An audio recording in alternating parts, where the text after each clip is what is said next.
Bisnupur district ki Thinungei amasung masigi akoibada ngarang Thokhiba miyamgi mob ado laksinba ngamle Thoudok adu pau Phaonaba Wathoubadagini Thokhibani haina Home Minister Govindas Konthoujam na phongdokre wafam asing asi Mantri Pukhi News Secretariat pangthokpa paugi mifam amada phongdokhibani mahakna makha taraduna haikibada ngarangi Thoudok adu nupi amana gari amada kuki yaure haina laukiba video ama social media platform singda viral orakibadagini aranba wafam maduna maram moiraga miyamna mathang pau pinaduna irang sagalakibani maram maduna miyamna su tongada thazabiganu Thoudok adu karamna thokibano haibagi matangda Home Minister na makha taraduna haikibada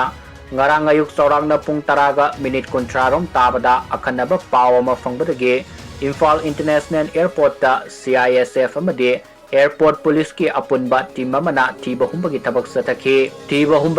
sathakhiba duda drug lalon bani haina singnaba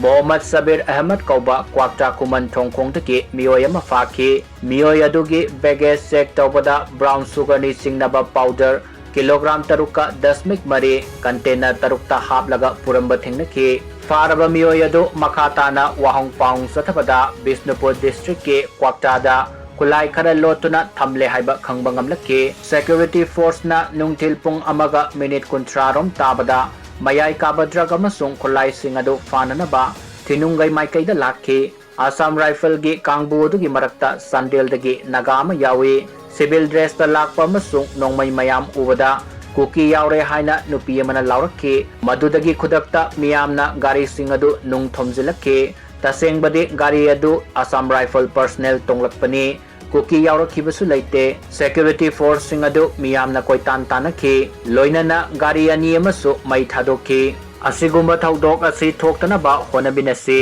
yariba makai tongada thazabigano haujikti miyam pumnamak ingna sikna leibiyo haina appeal tawkhi